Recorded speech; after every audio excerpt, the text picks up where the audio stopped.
Shabbat Shalom. This week's portion begins the beginning of the book of Leviticus. It includes the first 5 chapters of Leviticus. It is called Vayikra, and he called, and it refers to God's first beckoning to Moses to enter the tent of meeting in the newly established tabernacle.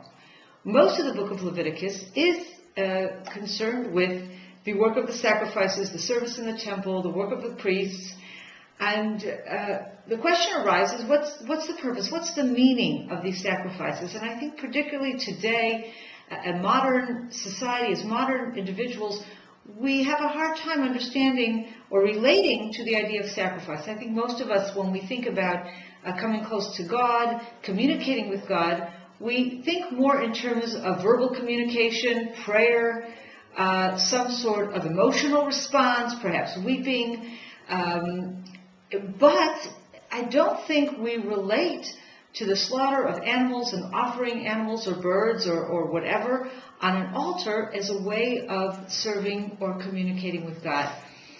What, therefore, is the meaning of these sacrifices as set forth in the book of Leviticus? Maimonides, a very great scholar from the Middle Ages, explained sacrifices in a very interesting way. He said that sacrifices were particularly relevant to the people of the biblical times. We know well throughout the Bible there is a constant tension going on between service of God and pagan service. In other words, we constantly see the children of Israel lapsing into the ways of their surrounding nations, tempted to pagan worship as opposed to worshiping God. And we also see throughout the biblical period that sacrifice is a very natural thing. In fact, the very first, in the beginning of Genesis, man and woman are created, and they have 2 children, Cain and Abel. And one of the first activities that we learn about, or the first activity that we learn about, of these 2 firstborn children of the world, is that they seek to offer a sacrifice to God. So it's clearly a very natural instinct in early men. And what Maimonides is saying is that the instinct was very natural, it was very prevalent, and it was very often, and for the most part, linked to pagan worship. And indeed, when the children of Israel came out of Egypt, they were particularly influenced by a desire to worship pagan gods. And we see that, of course, that immediately after the revelation at Sinai, they are ready, with at least a little bit of temptation, at least a little bit of anxiety, turn to pagan worship, and they create a golden calf. So this is a constant tension that the children of Israel are dealing with, are battling with throughout this period of time. Therefore, what the sacrifices do is enable the children of Israel to worship God, the God of Israel, in a manner that they are familiar with, in a manner that is natural to them. If they have a natural instinct to bring sacrifices, if they are accustomed to bringing sacrifices as a manner of worship, then God will enable that same manner of worship with certain restrictions, with rules attached, but will enable that type of worship to be directed towards God. And I think there's a very, very fundamental message here in that God approaches man. God understands that man wants to worship God, but he has to be able to worship God in a way that he is comfortable with, a way that feels natural to him. And indeed, if you think about it, God being in the heavens doesn't really communicate with man in a human language. For God to communicate with man, to get down into the details of man's daily life, this is something God does for the benefit of man, to enable man to communicate with God, to enable man to worship God or see God in his daily life. And I think this is very much a part of what the sacrifices are all about. The natural question that arises from this approach, therefore, is today we are living in the 21st century, and people are not interested or do not relate well to the idea of of sacrifices. Pagan worship, as it was once known in the ancient world, is certainly not something most of us are familiar with.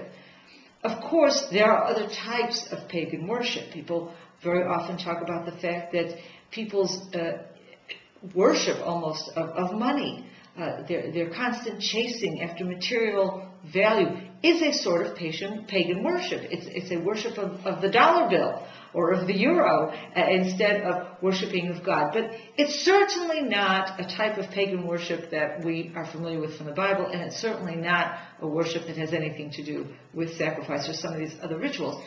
So for us, if we picture a rebuilding of the temple, third temple, which we believe will be built on the Temple Mount, does that mean that we will be returning to the world of sacrifices?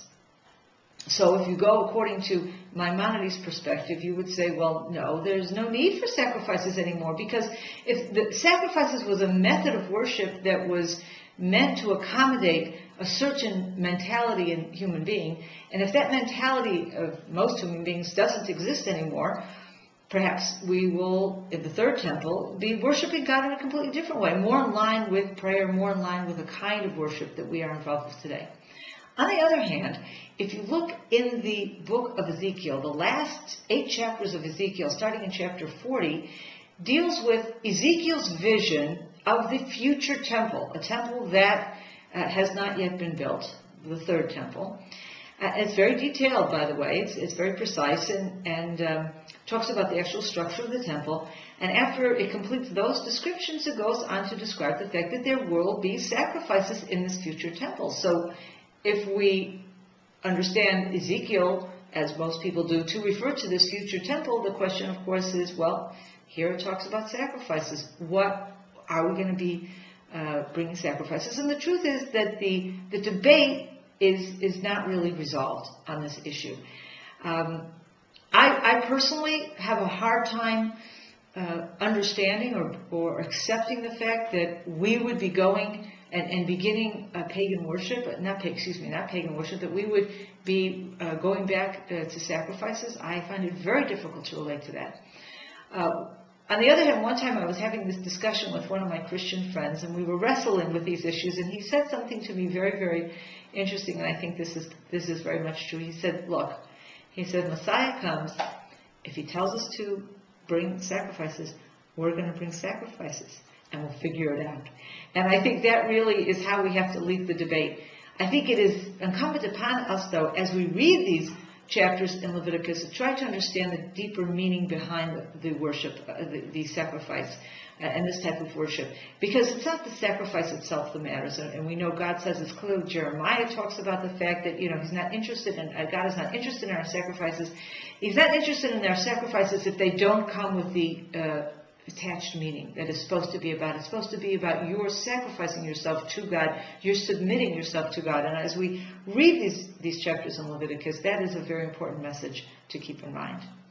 Shabbat Shalom from Samaria.